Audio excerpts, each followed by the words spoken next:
జై వారాహి మాత. ఇక్కడ మన జయశంకర్ జిల్లా రేగొండ గ్రామంలో వారాహీదేవి ఆలయం ఉంది. ఈమెను శ్వేత లక్ష్మీ వారాహీదేవిగా మేము ఆరాధన చేస్తాము. మా నాన్నగారు 2013లో అమ్మవారిని ప్రతిష్ఠించారు. ఆయన 40 సంవత్సరాల ఉపాసనా శక్తితో అమ్మవారిని ఇక్కడ ప్రతిష్ఠించాలని సంకల్పం చేసేసి ఇక్కడ మా సొంత భూమిలోనే మా సొంత ఖర్చులతో దేవాలయం నిర్మాణం చేశారు. అది అప్పుడు చేసిన నిర్మాణం కొద్దిగా ఇబ్బంది కలిగితే రోడ్డు వైబ్రేషన్ ఎక్కువ అవడం వల్ల దాన్ని ఇప్పుడు మేము రీకన్స్ట్రక్షన్ చేస్తూ అమ్మవారిని బాలాలయంలో ఉంచి పూజలు చేస్తున్నాము. ఇక్కడ అమ్మవారికి ఆషాఢ నవరాత్రులు జరుగుతాయి. అలాగే ప్రతి శనివారం అభిషేకం జరుగుతుంది. 365 రోజులు ఉదయం 11:30 వరకు అమ్మవారి దర్శనం ఇక్కడ ఉంటుంది. ఎవరైనా ఎప్పుడైనా రావచ్చు, దర్శనం చేసుకోవచ్చు.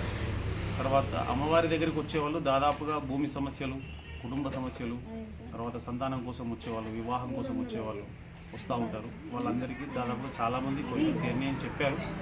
మేము వాళ్ళు చెప్తే మేము విన్నాం. అది జరుగుతుంది. ఇక్కడ నిత్య పూజలు మాత్రం ఖచ్చితంగా జరుగుతూ ఉంటాయి. ఆలయ నిర్మాణం జరుగుతుంది. దాతలు ఎవరైనా మీ శక్తి కొలది సహకరించవచ్చు. అంతే. జై వారాహి. ఇక్కడ ఒక చోట మాత్రమే లక్ష్మీ వారాహి ఉన్నామే, మత్స్య వారాహి. కాశీలో ఉన్నామే సైన్యాలను నడిపించడానికి పటాల వారాహి స్వరూపం అంటారు. కాశీలో ఉన్నామే. ఒరిస్సాలో చౌరాసీలో ఉన్నామని మత్స్య వారాహి అంటారు. ఆమె సముద్రం మీద వేటకు వెళ్ళే వాళ్ళ రక్షణ కోసం అక్కడ అమ్మవారి దేవాలయం నిర్మాణం చేసింది. అలాగే తిరుపతిలో ఆయన సిద్ధేశ్వరానంద తీర్థ భారతి గారు ప్రత్యంగిరతో అనుసంధానం చేసి ప్రత్యంగిర వారాహి దేవాలయం నిర్మాణం చేశారు. కానీ ఇక్కడ మా నాన్నగారు మాత్రం కల్పాది శక్తిగా అమ్మవారిని లక్ష్మీ వారాహిగా ఇక్కడ చేశారు. అంటే ఉగ్ర స్వరూపం కాకుండా పరమ శాంత స్వరూపినిగా భక్తుల కోరికలు తీర్చేదానికి అమ్మవారు పద్మం ధరించి ఉంటుంది. మీకు పద్మం ధరించిన వారాహిదేవి దేశంలో ఎక్కడా లేదు.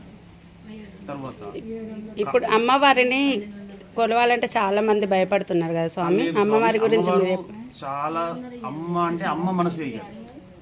మనల్ని తప్పులు జరిగినా మనల్ని ఓర్చుకొని మనల్ని కాపాడేదే అమ్మ. ఆ అమ్మ అలాంటిది. మేము స్వయంగా అనుభవించిన వాళ్ళం మా జీవితంలో. చాలా ఉన్నాయి అనుభవాలు, అన్నీ చెప్పలేం కానీ చాలా ఉన్నాయి. అమ్మవారిని ఆరాధించడంలో తప్పు లేదు స్వామి.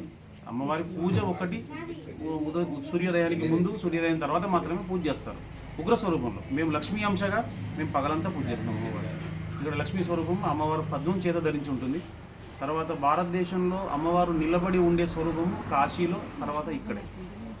అంతటా అన్ని చోట్ల అమ్మవారు స్థిరంగా కూర్చొని ఉంటుంది. కానీ ఇక్కడ మాత్రం ఉత్తిష్ట స్వరూపం అంటారు. ఇది చాలా. ఇంకా విగ్రహ ప్రతిష్ట ఉందా స్వామి?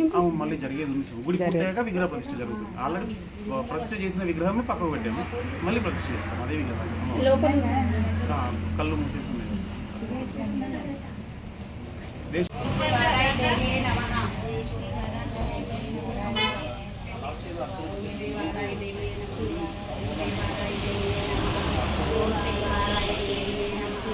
ఓం శ్రీ వారాహి దేవి నమః.